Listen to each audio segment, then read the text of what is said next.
मगर क्या एमएसपी सभी किसानों को मिलेगी और सभी फसलों पे मिलेगी? प्रश्न इस बात का उठता है। आप में दम है खड़े होकर आप कह दें कि एमएसपी मिलेगी हर किसान को देश में? आज भी शांता कुमार कमेटी बताती है कि मात्र 6% से 16% तक किसानों को एमएसपी मिलती है। दीपेंद्र सिंह हुड्डा जी, माननीय सदस्य श्री दीपेंद्र सिंह हुड्डा जी, 10 मिनट्स प्लीज। अध्यक्ष महोदय, भाजपा सरकार के लगभग 7 वर्ष के कार्यकाल में अर्थव्यवस्था के क्षेत्र में कथनी और करनी में इस सरकार के बड़ा अंतर रहा है और ये बजट भी उस कथनी और करनी के अंतर को चरितार्थ करता है। आत्मनिर्भर भारत की बात करने वालों ने स्किल डेवलपमेंट का बजट घटाने का काम किया है। संवेदनशीलता की बात करने वालों ने दिव्यांग कल्याण का बजट घटाने का काम किया। तो न्यू इंडिया की बात करने वाले सरकार ने वैज्ञानिक अनुसंधान का बजट घटाने का काम किया है। सबका साथ सबका विकास का नारा देने वाली सरकार ने अल्पसंख्यक कल्याण का बजट घटाने का काम किया है। तो राष्ट्रवाद की बात करने वाली सरकार ने जवानों की पेंशन का बजट घटाने का काम किया। किसानों की आय दुगनी करने की बात करने वाली सरकार ने कृषि बजट घटाने का काम किया है। तो भारत को विश्वगुरु बनाने की बात करने वाली सरकार ने शिक्षा का बजट घटाने का काम किया। मगर ये कथनी और करनी में अंतर केवल इस बजट तक सीमित नहीं है। 7 साल का कार्यकाल इसका गवाह। बड़े बड़े नारे दिए गए। नारा था कि 2 करोड़ रोजगार हर साल देंगे, 14 करोड़ मिल जाने चाहिए थे 7 साल में। मगर यही सरकार है जिसके कार्यकाल में पिछले साल 70 साल में सबसे अधिक बेरोजगारी के दर को सरकारी आंकड़ों के माध्यम से एनएसओ के सर्वे ने दिखाने का काम किया। मगर 70 साल का केवल अकलौता बेरोजगारी का रिकॉर्ड नहीं तोड़ा। 70 साल में सबसे ज्यादा बेरोजगारी दर हुआ तो आपकी सरकार में। 70 साल में सबसे ज्यादा डीजल पेट्रोल महंगा हुआ तो आपकी सरकार में। 70 साल में डीजल पेट्रोल पे सबसे ज्यादा टैक्स लिया गया, पेट्रोल जीवी सरकार है, तो आपकी सरकार में। 70 साल में रुपया डॉलर के मुकाबले में सबसे नीचे गिरा, सबसे रुपया सस्ता हुआ तो आपकी सरकार में। 70 साल में एनपीए के माध्यम से बैंक का कर्जा सबसे ज्यादा डूबा गया तो आपकी सरकार में। और 70 साल में गरीब अमीर के बीच में अंतर सबसे ज्यादा बढ़ा तो आपकी सरकार में। 1% सबसे अमीर व्यक्तियों के पास 73% संपत्ति। केवल कोरोना काल में 11 सबसे अमीर जो हिंदुस्तानी हैं उनकी संपत्ति में 13 लाख करोड़ का इजाफा। जो एमएसपी की हम मांग कर रहे हैं, एमएसपी को लागू करने में विशेषज्ञों का आकलन है, हरीश दामोदर का एक लेख आया है कि वो केवल 1.5 से 2 लाख में, क्योंकि जितने खरीदा जाएगा कुछ बेचा भी जाएगा, 1.5 से 2 लाख के घाटे में एमएसपी पूरी तरीके से लागू की जा सकती है। अगर ये 13 लाख जो केवल कोरोना के टाइम में 11 सबसे अमीर हिंदुस्तानियों की संपत्ति में इजाफा हुआ, उसी पे आप टैक्स लगा दें तो जो किसान का एमएसपी का उसका पूरा कराने का काम आप कर सकते हैं। मैं कृषि पे आऊंगा। उम्मीद थी कि ये बजट किसानों को समर्पित होगा, क्योंकि जब आपकी अर्थव्यवस्था डगमगा गई थी कोरोना में तो किसान अपने हल को लेकर निकला था, ट्रैक्टर का स्टीयरिंग पकड़ के निकला था और अर्थव्यवस्था को बचाने का काम किया था। उस समय आपकी भोजन की व्यवस्था अबाधित किसान ने देने का काम किया था। लेकिन कृषि बजट को ही आपने घटा दिया 8.5%। कृषि कानून पे बड़ी चर्चा हुई। ये कहा गया कि आंदोलन के बारे में बात करिए, इन कानूनों में काला क्या है ये हमें नहीं बताया गया। मैं 2-3 बातें उसमें भी बताना चाहता हूं, काला क्या है। आपने कहा 11 राउंड बातचीत की हुई, किसान संगठनों ने कुछ काला नहीं बताया। नजरिए का फर्क है। आप इसको बड़े व्यवसायी के प्रॉफिट मार्जिन के नजरिए से देखते हैं या आप इसको किसान के जीवन मरण जीविका के नजरिए से देखते हैं। कहा गया कि बिन मांगे दिया गया, और बिन मांगे बहुत से कानून दिए गए थे। बाल कानून बिन मांगे दिया गया था, दहेज कानून, ट्रिपल तलाक बिन मांगे, कई बार अच्छे कानून बिन मांगे भी दिए जाते हैं। फर्क है उनमें और इसमें फर्क है। उनमें जिस वर्ग के लिए दिया गया वो वर्ग संघर्ष और आंदोलन के रास्ते पे नहीं आया। बाल कानून लागू हुआ तो दिल्ली को बच्चों ने नहीं घेरा बाल कानून वापस लिया जाए। दहेज का कानून आया तो महिलाएं धरने पे नहीं बैठी कि हमें दहेज देना है। मगर यहां जिस वर्ग के लिए आपने दिया वो वर्ग आज आपके दरवाजे पे आया, दिल्ली के आसपास लाखों की तादाद में बैठा है। आपने कहा मंडियां, अनुराग जी ने कहा मंडियां खत्म नहीं हुई। सही बात है, मंडी इसमें कोई प्रावधान नहीं मंडी समाप्त करने का। 2 मंडियां बन गई हैं, एक निजी मंडी जिसमें टैक्स नहीं लगेगा और एक सरकारी मंडी जिसमें टैक्स लगता है। 2 मंडी, एक देश एक विधान, एक देश एक संविधान, एक देश एक निशान, एक देश एक चुनाव, एक देश एक मार्केट। तो एक देश 2 मंडियां क्यों? किसान ही क्यों मिला आपको?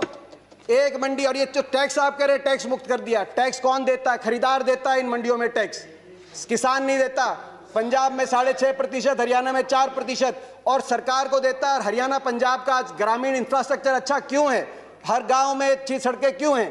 क्योंकि ये जो टैक्स जाता है ग्रामीण इंफ्रास्ट्रक्चर और इन मंडियों के और किसानों के विकास के लिए इस टैक्स का इस्तेमाल होता है। इसीलिए आज पंजाब हरियाणा सबसे आगे है। फिर बात आई कि एमएसपी खत्म। प्रधानमंत्री जी ने कहा एमएसपी थी, है और रहेगी। ठाकुर जी ने भी कहा कि कोई है किसमें दम जो बताए कि एमएसपी चली जाएगी।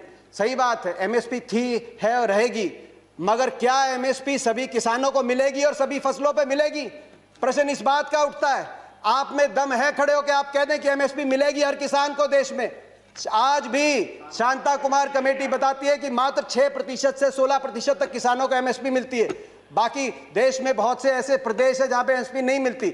आपको चाहिए तो यह था जो पंजाब, हरियाणा, पश्चिमी उत्तर प्रदेश में एमएसपी मिलती है, वही एमएसपी बिहार में मिले, जहां धान 800 रुपए, 1000 रुपए में जा रहा है, 1800 रुपए में हमारे यहां धान मिल रहा है। आपको चाहिए था कि इसको वहां पे लेके जाएं, मगर आप वहां के किसान को की परिस्थिति हमारे यहाँ की करने की बजाय हरियाणा पंजाब के किसान की परिस्थिति उस तरह की करने की तरफ लेके जाएं।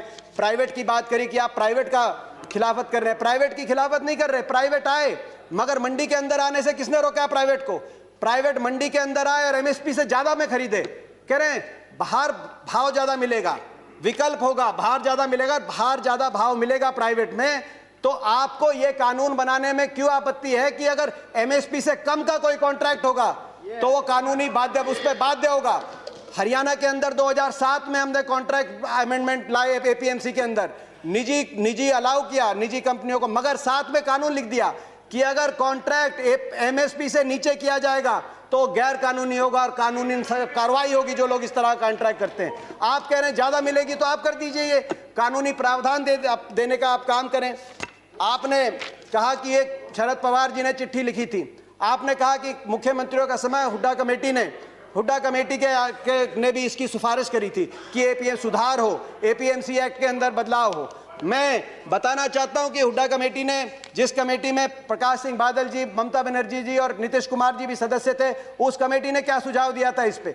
उन्होंने कहा था कि एपीएमसी में सुधार हो, मगर एपीएमसी का विस्तार हो। सबसे पहले मंडी, जिस प्रकार से हरियाणा में हर 10 किलोमीटर में मंडी हमने स्थापित करी थी अपनी सरकार में, पूरे देश के अंदर हर 10 किलोमीटर में मंडी बने।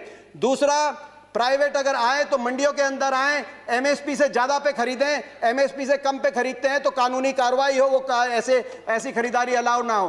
तीसरा, एमएसपी की कैलकुलेशन C2 के आधार पे हो, A2 कॉस्ट नहीं, C2 खर्चे के आधार पे एमएसपी कास्ट हो, जो आज किसानों की सबसे बड़ी मांग है। चौथा, एमएसपी जो चौथे उसमें कहा कि कर्जे का जो दर है वो no discussions please, no cross talk, no cross talk, no cross talk. किसी और की बात रिकॉर्ड पे नहीं जा रही है। दीपेंद्र जी कंटिन्यू। ये सिफारिश थी। मैं एक और बात कहना चाहता हूं। एक बात आई कि ओपन मार्केट, फ्री मार्केट अच्छी है। फ्री मार्केट हर चीज के लिए अच्छी नहीं है। मार्केट, अनियंत्रित मार्केट, किसान को आप अमेरिका का उदाहरण उठा के देखिए। अमेरिका में 1/4 लोग कृषि से जुड़े हुए थे आज से 50-60 साल पहले। फ्री मार्केट लेके आए, आज मात्र 1% अमेरिका की जनसंख्या कृषि पे आधारित है। क्या एक कंसेप्ट आया फ्री मार्केट के बाद? गेट बिग और गेट आउट। छोटा किसान सरवाइव नहीं कर पाया बड़े बड़े धन्नाडों के आगे, बड़े बड़े कॉर्पोरेट प्लेयर्स के आगे। आज अमेरिका के अंदर 450 एकड़ की जोत वाला एवरेज किसान के पास, हिंदुस्तान की तो किसान की एवरेज जोत आज मात्र 1.7 एकड़ है। हमारी तो 50% आबादी कृषि क्षेत्र पर निमंत्रित है। ये कैसा मुकाबला करेंगे बड़े कॉर्पोरेट्स का? गेट बिग और गेट आउट, ये गेट आउट होंगे तो कहां जाएंगे? क्या हमारी अर्थव्यवस्था अमेरिका की तरह? मैं आखिर में अपनी बातें कहते हुए अपनी बात कंक्लूड करना चाहता हूं। बिचौलियों की बात करी कि आपने बिचौलियों से मुक्त करा दिया, कमीशन एजेंट से मुक्त करा दिया। मैं पूछना चाहता हूं इस सदन से, ये जो बड़े बड़े धन्नाड आएंगे, बड़े कॉर्पोरेट हाउस आएंगे, टाटा, बिरला, अदानी, अंबानी, पूर्ति, ये किसकी श्रेणी में आएंगे? बिचौलिए नहीं तो ये क्या किसान की श्रेणी में आएंगे या उपभोक्ता की श्रेणी में आएंगे? ये सबसे ज्यादा अपने मुनाफे को कमाने के लिए बड़े बड़े लोग आएंगे। तो बिचौलियों की आप जो बात कर रहे हैं, आखिर में मैं अपनी बात कंक्लूड करते हुए, प्रधानमंत्री जी ने एक और बात की कि इस आंदोलन में कुछ पवित्र लोग हैं और कुछ अपवित्र लोग हैं। प्रधानमंत्री जी की बात हम मान लेते हैं, कम से कम आप पवित्र लोगों की बात मान लीजिए।